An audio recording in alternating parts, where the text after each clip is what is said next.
Hello, I'm Archie Luxury and welcome to the program. Today I'd like to talk about watches for life. That's right, luxury wristwatches for life. And this year is a very special year for the Archie Luxury family.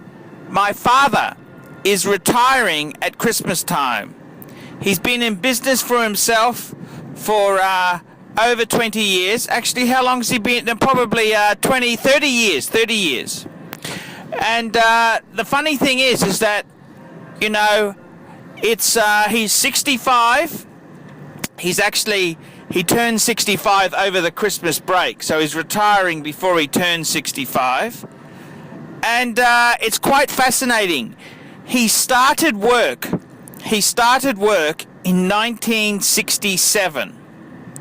And I've just bought in a few surprises for his birthday and his retirement. I've got in a 1967 issue of Playboy magazine. And I gotta say, this magazine is like a world ago. It's so, you know, it's kind of funny. You look at the magazine ads there. They got ads for a Fiat Spider under the 2,000 US mark. They've got, this is the special Oriental edition I got, where it looked at the Asian Japanese James Bond girls, the Oriental James Bond girls. So yeah, I got that in specifically for him. But it's quite funny. You look at these magazines here and it makes you realize, you know, if only he'd had the same wristwatch in his life. And you know, he was never that hugely wealthy. And he's quite, I must say, he's an upper middle class fucker. He's an upper middle class fucker now. And you know, he's got over $1 million in assets. And it's quite an interesting thing, just having a look at his life there. And it's kind of sad that he doesn't have any high-end luxury wristwatch to remember the years. You know, if only when he passed his economics degree, he bought a really good wristwatch. If only when he started his accountancy practice, he bought a really snazzy wristwatch for himself. And it was only in recent years. It was, I think it was 2007, 2006 that he, actually I sold a Rolex. He wears a 16234. It's a steel Datejust with the white gold bezel. And it's kind of sad, you know. I kind of wish he had a watch from this period, and something that he's enjoyed over many years. And 1967, he entered employment with the Commonwealth Bank as a teller. I mean, 1967. There, you know, it's kind of sad that he doesn't have a piece from this period. And my dad, you know, he went through a couple of wristwatches. The first watch I remember that he had when I was a kid was a Technos. A Technos Swiss. It had a very light blue dial. It was automatic, day and date, if I'm correct. And I mean, it was just a generic piece of shit. Technos, it's not really what you'd call a luxury brand. It's very mid-tier Swiss. It's a Swiss watch, but fuck. Later on, I remember he got given a Seiko 5, and then later on, I remember I had a quartz Seiko, which I wanted to sell because I found a really good Omega quartz, Seamaster quartz, not the diving one. This is like the dress ones in the mid-80s.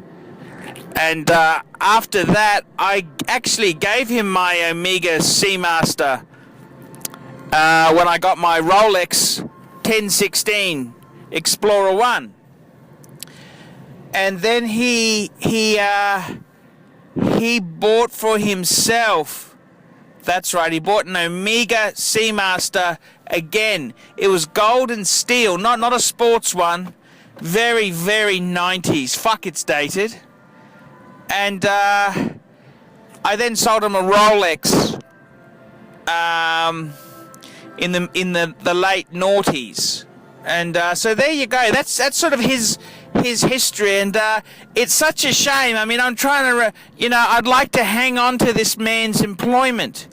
He's 47 years of being in the workforce, and I've got nothing. I've got nothing to hang on, which I can remember him by, like a wristwatch.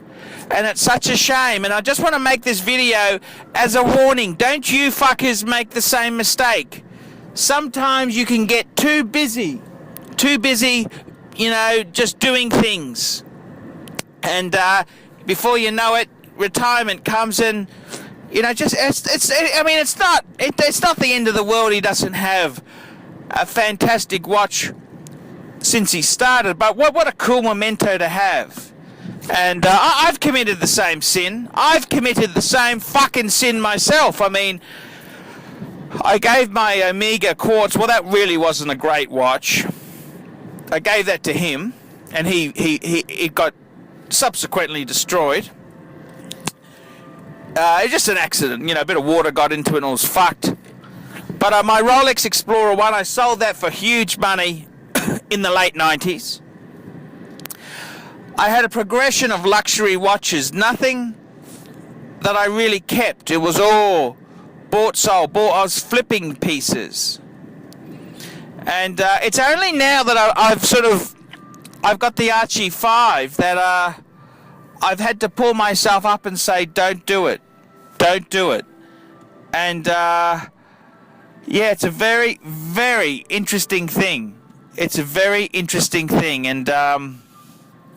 I'm sort of keen to hear what you people think there. And I know my good friend Descartes, he has got watches that mark important periods in his life. When he made Partner, he got an Omega Speedmaster Man on the Moon. He later on got a really nice Rolex two-tone with diamonds, factory diamonds. He's rewarded himself. He had tipped it to get the platinum world time. I can respect that. And he's a man who's got some really key pieces. And my good friend Greg Kinder, he's built a really nice collection. And I just hope these guys here hold on to them. Don't flip things. That's my advice there. So I just wanted to make this video today just to remind you fuckers out there. It's very important that you hang on to your heirloom pieces. And before you know it, you'll be 65 and retiring. And the funny thing is, you read these pages in Playboy. I got the 1967 Playboy. And it does feel a bit, a little bit old, but I could relate to that being the latest copy. I could relate to being alive at that period.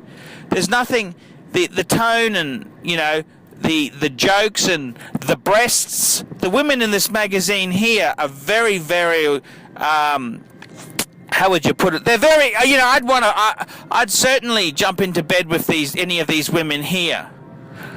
But, they've aged. They're now 47 years older than they were in these photos.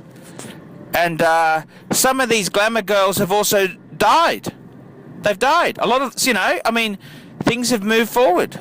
And it's a very, very interesting thing to look back in perspective. And I just hope you fuckers out there keep any sacred watches.